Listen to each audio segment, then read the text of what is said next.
Hello, Namaste, Hare Krishna.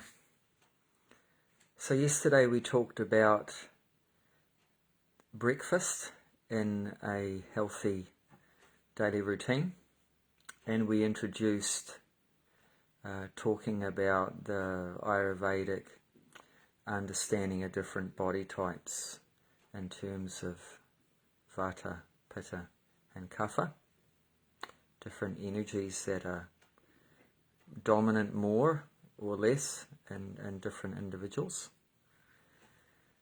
So today we're going to look at the characteristics of the Kapha body type, and then also how to reduce any imbalances that might be there.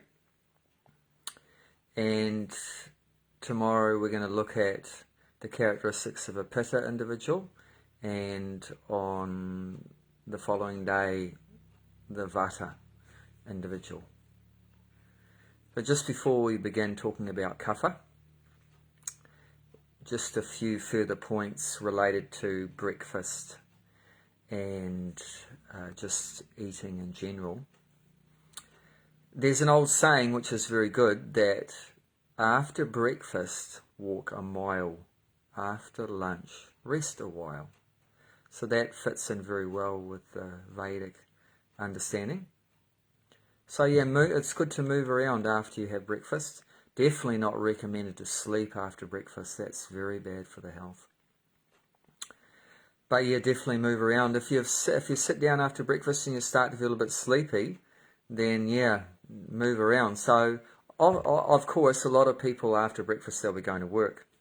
So that's good. They're moving like that. And if we can walk any part of the journey to work, that's ideal rather than just sitting in a car. Ideally, if you can be on a bicycle for some of the time or walking, I mean, that's just so good to help with the digestive process. And yeah, otherwise, if you're not going to work, then just after breakfast go into the garden, or just go for a nice walk on the beach or in a park or something like that. And that's a good time to be walking, to be moving, is after breakfast, and that will help to digest the breakfast. So that's just one extra point there. And also how to know how much to eat. Well, actually our body tells us if we're conscious, if we're aware. In what way? In the form of a burp. So according to Ayurveda, when you burp, when you're eating and you burp, that's the body telling you the stomach is full. There's enough in the stomach. There's actually in the stomach, when you eat, of course, there'll be food in the stomach, and there'll also be some water in the stomach, and there needs to be some air in the stomach. And if the right ratios are there of food, water and air in the stomach, then things will get digested. If you keep adding more and more food, then what's going to happen? Well, then there's going to be less and less air. It's just going to be packed up with food and a big ugly mess. And then, yeah, it's going to be very hard to digest. The body needs there to be some air in the stomach like that. So when that burp comes, it's a sign, enough food, no more food. So there's a saying about that too, that if you stop eating after one burp, you're a yogi. Means, spiritually developed. And if you stop after two burps, so you keep eating after the first burp, and then you burp again, and then you stop. So then you're a bogey. That means a sense enjoyer. So you're trying to gratify your tongue, not just eat to survive, but you're just eating for your enjoyment. So like that. So that's called a bogey in Sanskrit. And then if you continue eating after the second burp, and then you have a third burp, and even more than that, 3, 4, 5, whatever, unlimited. So if you keep eating after the third burp, it says rogi. Rogi means diseased person. So take your pick whether you want to be a yogi, a bogey, or a rogi. So... And also a little tip there, and I mentioned it a little bit yesterday, about don't move. Don't move around while you eat. Moving around while you're eating upsets your digestion. So that's why I recommended sitting on the floor, sitting cross-legged, like that, or even if you're sitting at the table, don't get up and down. If you think you might need more food, then just keep it close by you on the table. Keep some extras available for whoever wants extra, rather than getting someone to get up, which is going to destroy that person's digestion potentially. Otherwise, which is a very nice part of Vedic culture, is that someone in the family or gathering or whatever, or a number of people, are not eating. So whoever's not eating, they can serve those people that are eating. So therefore, those people that are eating can just stay put, and they're not going to have their digestion upset in any way. That's much more scientific, much more, better system for the health. That if you've got a whole group of people coming over to your place for a meal or whatever, then one of the family members can be not eating and be clean and everything, and serving people. People want more of anything, then they can be available to serve. And after everyone has been fed, everyone's had enough, then the people that have been serving, they can sit down and eat. And those people that have finished, a nice way to reciprocate. You fed me, now I'll feed you. So then they can feed the person that had previously been serving out the meal. And that way everyone's digestion is kept intact like that. Otherwise, if you get up and down, like I said yesterday, don't go and play with the TV and be looking at the TV and answering the phone and everything. It's going to distract you from concentrating on the flavours of the meal, and your digestion's going to be upset, and it's going to impact your health over a period of time, big time. Just be aware, our bodies are amazing machines. According to the Vedas, the body is called a yantra. It's a machine made of, material elements: earth, water, fire, air, and space.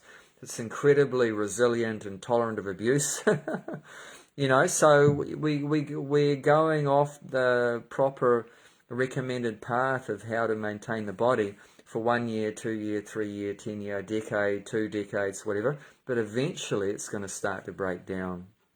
So as soon as possible we should come back on track and living in harmony with all these natural laws and principles, understanding how the body works. It makes sense, to know how the body works. God, why don't we get it together? If you buy a car, you figure out how it works, right? Otherwise, you spent $30,000, $60,000 on a car. I know people that have done that. They put the wrong fuel in the car. It means it's a diesel car, you put petrol in it. If it's a petrol car, you put diesel in it. You don't check the oil, you don't check the water. And what's going to happen? It's going to break down. And potentially that's big suffering like that. So the same with the body as a machine. It has certain requirements, needs. You don't want to give too much of this or not too little of that. It needs a proper amount of sleep, not too much, not too little, not too much food, not too little. All these kind of things. The right kind of foods according to your body type. So that's like, putting the right kind of fuel in the car. If you're a Kapha, you've got to put Kapha fuel in. If you're a Pitta, the Pitta fuel. If you're a Vata, Vata fuel. Like that. So according to what body type you have, put the right kind of foods. Because certain foods will pacify your body type, reduce any imbalances. And other foods will increase the imbalance even further away from the natural harmony of your body. So we should learn these things. Why are we so ignorant about how the body works? And then after it's completely broken down, we run to the doctor, crying. Well, why do we do that? It's just like so unintelligent, so foolish. We are very proud of being in a scientific society. Why don't we act scientific? In our starting with our own lives. It's just so important. Let's think a bit more deeply about these fundamental things. We think all high things. How am I going to make more and more money, and I'm going to become rich and famous and everything. Well, you're not going to get a chance to become rich and famous if you get real sick and you die. So before you have any big ideas, just start with, bare essentials. Start with the basic things, Eat to live. Eat to live, not live to eat. It doesn't sound very different, but it's very different like that. So we should understand how eating can help us to live properly and to be, a healthy life, not a sick life and very unhappy like that. So those are just some basic things. And also, it's recommended lunch is the main meal. So whenever you have a big meal, whether it's lunch or dinner or whatever like that, then do LSD. Do some LSD. I'm not recommending drugs, but there's another meaning to LSD. It's called left side down.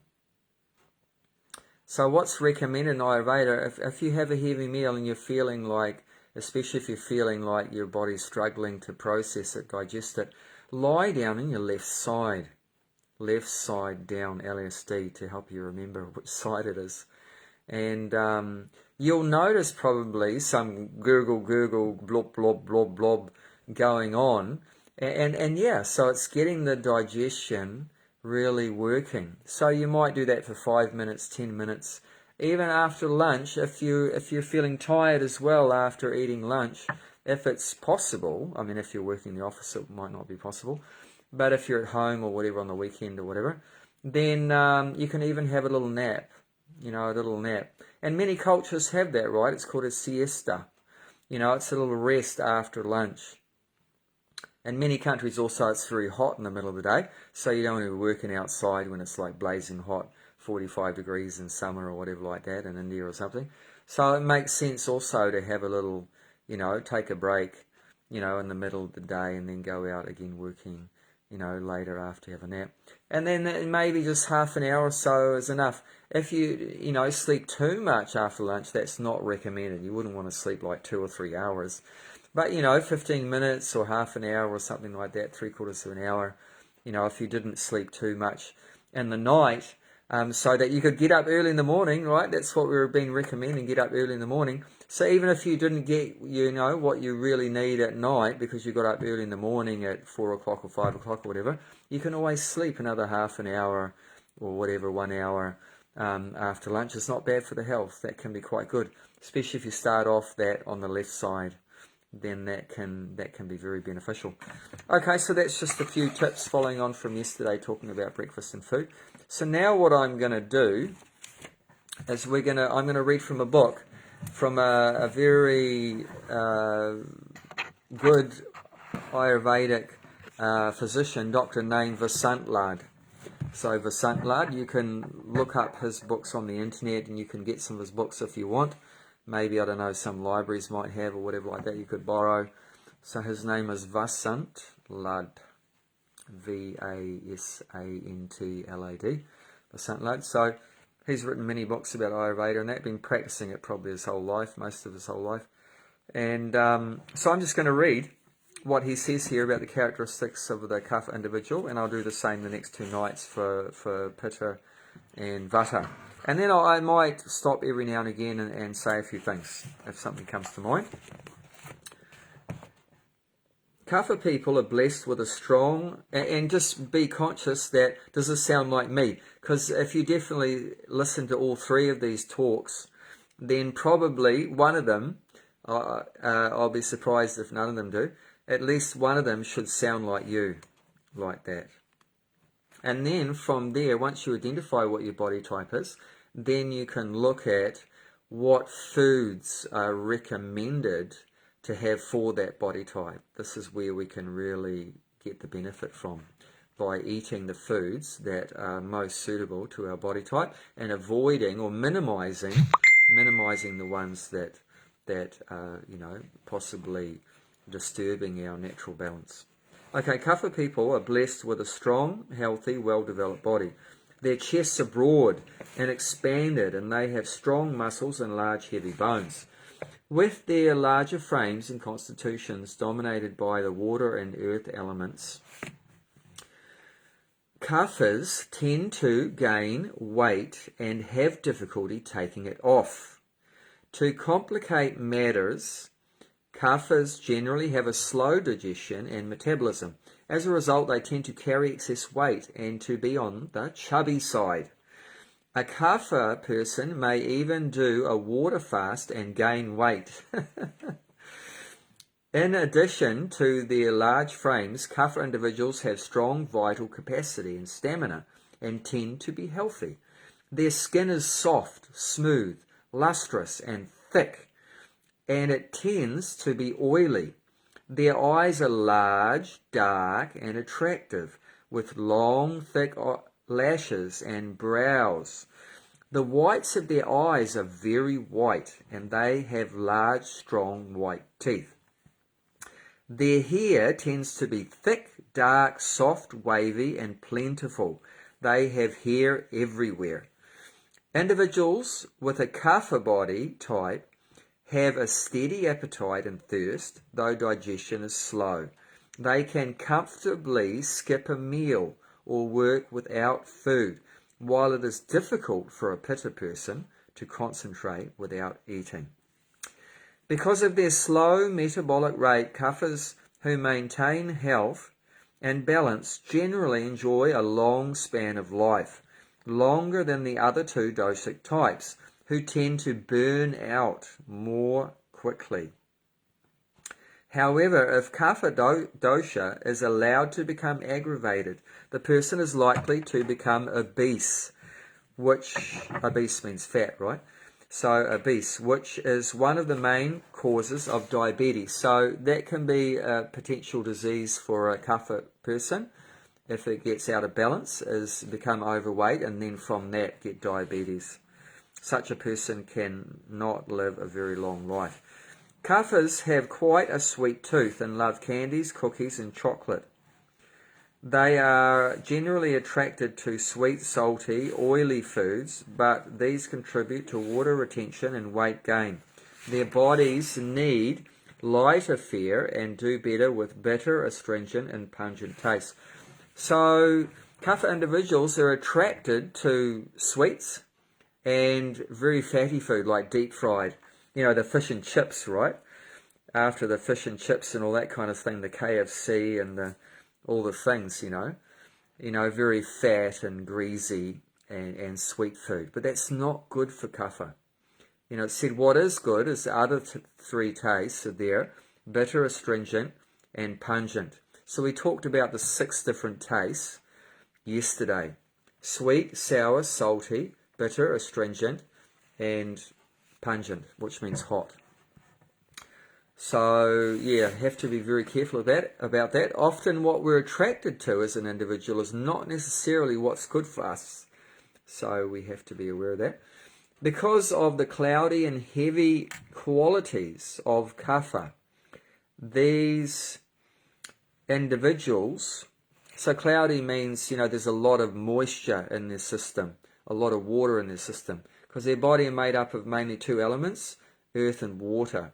So cloudy means, there's a lot of water in their bodies, and very heavy. Earth means heavy, right? So a lot of earth and a lot of water.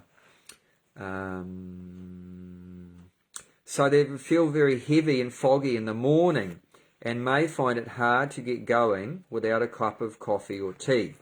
So morning time can be a difficult time for Kapha individuals. And to try to get themselves going, they'll often reach for the tea and coffee. But that's not good, to try to stimulate your system by drinking tea and coffee. That's just going to wreck your system in the long term, even more like that. So that's not a very good solution, to reach for the tea and coffee when you get up. Sad to say, some people get upset with me for saying that, but we're very addicted to a lot of these things. But it's actually not very good for our health.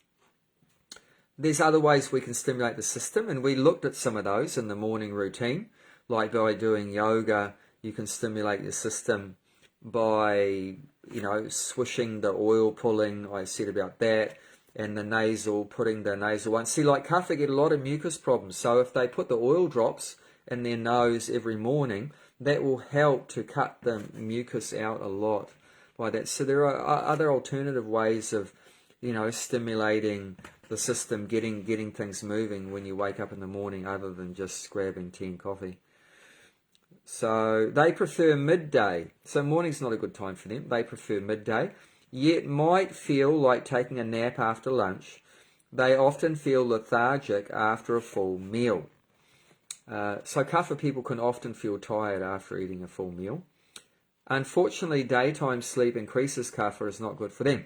So even though they might feel like having a nap after lunch, that's not good for a Kapha. So although I did mention before that having a nap after lunch can be good, but it can be good for Vata and Pitta, but not so good for Kapha. Or if they absolutely had to, then like a real, you know, power nap, like 10-15 minutes.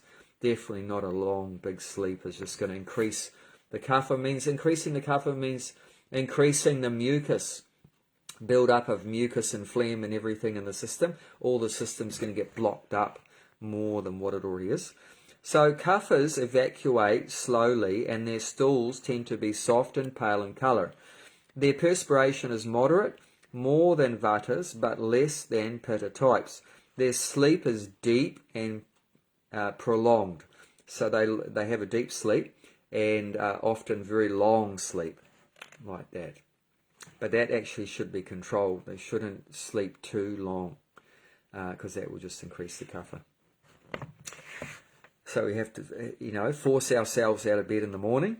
And then it says, despite their strong bodies and great stamina, Kaphas shun exercise. Vigorous exercise is good for them, but they prefer to sit, eat, and do nothing. Rather than jog, they prefer to walk slowly. Kaphas do tend to like swimming, but it is not particularly good for them, as their bodies will absorb some water. So that's interesting. Although they may like swimming, but it's not good. Why it's not good? Because, like I said, they've got a lot of water in their body. So then if they're swimming in the water, then some of that water will go inside. So it's just increasing the water. So better moving fast on land. It seems like that's what's recommended, to move fast, you know, so fast walking or some cycling or maybe some jogging or whatever like that on the land, not necessarily in the water. Of course, I wouldn't say you have to absolutely stop swimming, because being in the ocean is very good for the health. But maybe not, you know, just being ridiculous about always being in the water might not actually be so good for them. When they do exercise, they become hungry afterward and will want to eat. After a workout at the gym, they will go to a restaurant for a snack. So this is the tendency there in Kapha. After they do a bit of work, if they can get motivated to do a bit of work, then they'll just want to eat something. But yeah, these kind of things have to be kept under control, because continually snacking, and Kaphas tend to do that, a lot of snacking, but snacking is not good for Kapha. Best is just to have set meal times. They have their breakfast and have your lunch and your dinner. So at the most 3 times putting food in the mouth. It shouldn't pass in the mouth, you know, 5 times, 10 times, a nibble here, a nibble there. They're definitely going to put on more weight and increase the Kapha and everything like that. So you have to control that tendency to be snacking every time you know, expend a bit of energy. Or if there is snacking, then the best snack, what's the best snack? Fruit. That's when we should be having fruit as a snack. Actually, it's not recommended in Ayurveda to mix fruits with your main meals.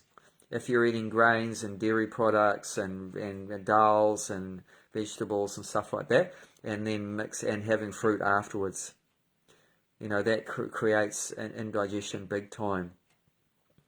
And the fruit will ferment in the body if you eat it after a meal and stuff like that. So there's a few exceptions, like papaya and pineapples and a few others have digestive enzymes in them. So you can eat papaya and pineapples with a meal and actually help you digest the meal. But a lot of other fruits are not good, like don't mix bananas with a meal, rock melon, watermelon, you know, a lot of fruits, mangoes. They're just going to make the meal even more heavy and cause problem. But it's a great snack. So you just have a banana by itself or some other fruit, by itself like that, watermelon by itself, and that's the best way to snack. And it's quite light. Kapha dosha is slow and steady in every way. These individuals move slowly and talk slowly. Their speech pattern may become monotonous. They eat slowly and are slow to decide and slow to act. They move slowly and gracefully. Kapha individuals are blessed with a sweet, loving disposition. By nature they are peaceful, patient, tolerant, caring, compassionate, and forgiving. They love to hug people. Kaphas are stable, solid, and faithful. Their spiritual or religious faith is deep and abiding, and their minds calm and steady. One of the dominant qualities of Kapha is softness, which manifests as soft skin, soft hair, soft, gentle speech, a soft nature, and a soft, gentle, loving look. A Pitta person's look is sharp and penetrating. A Vata's look is spacey. Airy, spacey. Spaced out, as we say. But a Kapha person looks calm, quiet, grounded, and stable. He or she is here right now. So they're in the present, more in the present. Kaphas can be slow to comprehend, but once they know something, that knowledge is permanently retained. They have excellent long-term memories. That's definitely not me then. So they have excellent long-term memories. Although a Kapha individual is forgiving, if you insult them or hurt their feelings, they will forgive you, but they will never forget. A Kapha person will tell you, on the 24th of January 1972 at 3:30 in the afternoon, when we were having tea, you said such and such to me, and I have forgiven you. So really good long-term memories. Their tendencies towards groundedness and stability help them to earn and hold on to money, and they are good at saving. Their extravagances are minor, mostly in the area of spending a little on cheese, candy, and cakes. So they like their food. A Kapha person has a steady sex drive, and he or she can enjoy sex for hours at a time without dissipation of energy, without orgasm or ejaculation of semen. It may take them some time to become interested, but once they are stimulated, they tend to stay that way.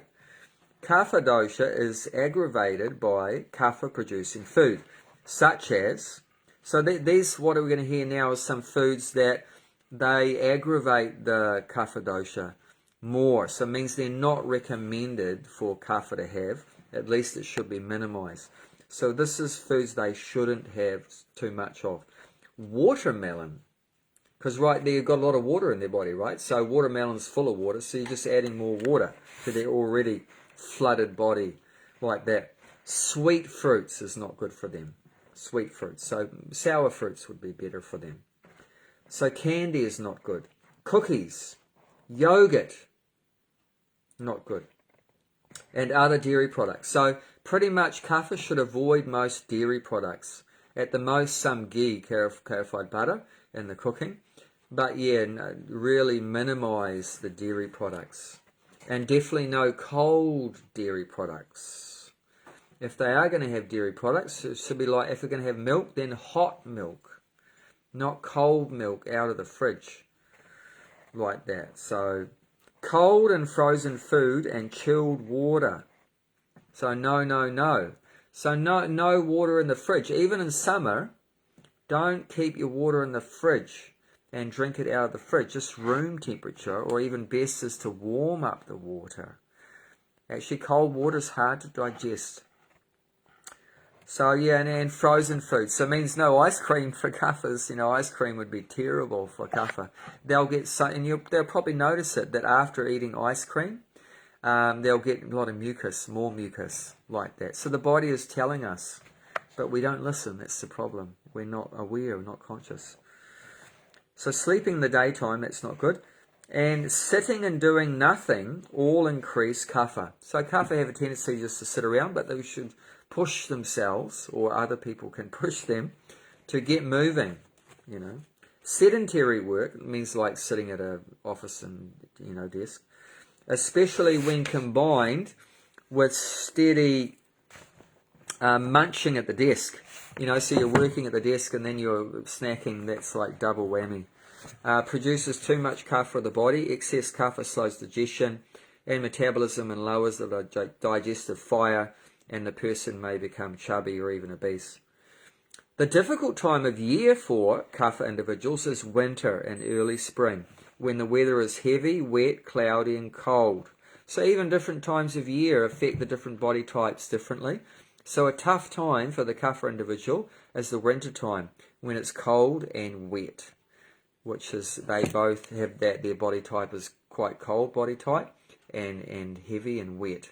So that's a difficult time. So it means in the winter then and the spring they need to take extra precautions with their health to stay warm, to stay dry, like that, and eat warm foods like that. Then kapha accumulates in the system and leads to physical, emotional and mental imbalances of the kapha variety. Physical problems will tend to be related to the water principle, such as colds, flu, sinus congestion, and other diseases involving mucus, such as bronchial congestion, sluggishness, excess weight, diabetes, water retention, and sinus headaches are also common. Emotionally, when kapha becomes unbalanced, these individuals may suffer from greed, attachment, envy, possessiveness, lust, and laziness, leading to kapha-type depression. So this is talking about the emotions now. If the kapha gets imbalanced, how it affects the mind. So not only do these three different energies, kapha, vata, pitta, affect our body, but they affect our mind as well. So that's when it's imbalanced. They become more greedy, more attachment there, envy, these kind of things is a sign that there's an imbalance there. Interestingly, kapha can become aggravated as the moon gets full, because as biologists have discovered, there is a tendency towards water retention in the body at that time. So that's just saying that the moon, it's well known, the moon, it can influence water bodies. We know, that the moon can cause the extra high tide. That's how the tides go up and down, right? Is because of the pull of the moon. So it can pull water in your body too. So kaphas have a lot of water in their body. So obviously the moon is having a big impact on the kapha individuals. So just watch out, if you're kapha during the, full moon time, you might have to be extra careful with your foods and water and everything. So kapha women may suffer from PMS, symptoms such as excessive emotionality, water retention, white vaginal discharge, and over-urination. They may feel attachment, greed, and lethargy at that time and will probably have a tendency toward excess sleep. So that's the end of his description of the kapha individual. Now he makes a few points here about guidelines for balancing. How do we balance the kapha? So I'll just say that and then we'll finish. So first one, to help balance kapha, get plenty of exercise. So they won't like that. So you have to push. They have to push themselves, or you push the other person that's a kapha. Encourage them to do some exercise. And then avoid heavy foods. Avoid heavy foods. So that means, what's heavy? It means deep fried. Deep fried. And heavy means like dairy products and grains. Dairy products and grains. So not too much grains if you're kapha. Packing up into your bread and everything like that. It's not good. Pasta, all your noodles and rice and so many things. Not so good. Less grains. More light food means like fruit, vegetables, soups. Light soups, vegetable soups. Some dals like that. But less grains and less dairy. And like I said, just warm dairy if you are going to have any. Like that, and deep fried. Kaphas love the deep fried, but that's the worst thing for them. And hoeing into the sweets, worst thing for them. So keep active. Vary your routine. So they tend to get stuck in one place. That's kapha, like earth, like a mountain, right? You just plonk yourself down. So, but then just they need a bit of add variety in their life. Go out on a holiday, go on a trip, just get out of the house and go and do different things. When you get time off work on the weekend or whatever, go for a walk in the bush or something like that. Pick up some different hobbies like that, just to get you out and about and get you moving. Otherwise, they can just become so stagnant and get depressed and everything like that. So I need to create some variety and action, and more action in the life. You know, do different things like that. It's very important. Avoid dairy products, so we said that. Avoid iced food and drinks. So yeah, no cold food, mate. If you're a Kapha, avoid the cold stuff, even though they love it. And of course the cold beer, right? Oh my God, that's so bad for the health. No wonder why I get a beer belly, right? So yeah, all this cold drinks, you know, and what to speak of like Coca-Cola and, you know, beer and stuff. But even cold water's bad for them. Let alone beer and fizzy drinks and everything. Oh my God, it's no wonder why we're so sick as a society. Avoid fatty and oily foods. Yep, eat light and dry foods. So what's best for them is light and dry food. Very light food, not very fatty and heavy, and quite, you know, dry stuff. I mean, soups also, of course, things like that. But because there's a lot of moisture in them, so some, you know, dryish kind of foods is good. So yeah, then once you identify, yes, I'm Kapha, then you can look up, there's lists available on the internet and in Ayurvedic books about the foods to eat if you're a Kapha and the foods to avoid if you're Kapha, like that. So we'll leave it for now. Just a few comments here. Someone said Hare Krishna. And then Haley says, oh, this is interesting. Looking forward to hearing about Pitta. Oh, we can guess what Haley is. Yep, so we'll be talking about Pitta tomorrow. Stay tuned tomorrow to hear about Pitta. And Chase says, hang on, it's disappeared. Are legumes considered a heavy food?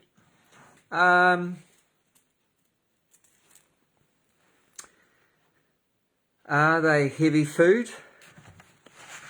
They are a little heavy, but they're actually dry. They're dry, which is good. Which is good for Kapha. As you know, all the dals and legumes are dried. So there's, even though, of course, you boil them in water and soak them in water, still there's that quality of dryness there. There's that quality of dryness there. So they're actually good for Kapha. They're actually good for Kapha. I'll actually send you a message, Chase, about which legumes are good for them and which aren't. There may be some that are, some that aren't.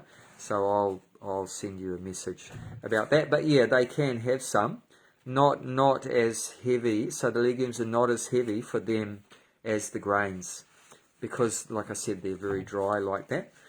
And but yeah, I'll do a bit of research just to completely make sure I say the right thing. And yep, I've exceeded my time. I was trying my very best to keep all these talks to half an hour, but you know, please, I'm struggling. I love talking about all these things. I can't stop. But anyway, we better stop. So yeah, take care everyone. Hope this meets you in good health.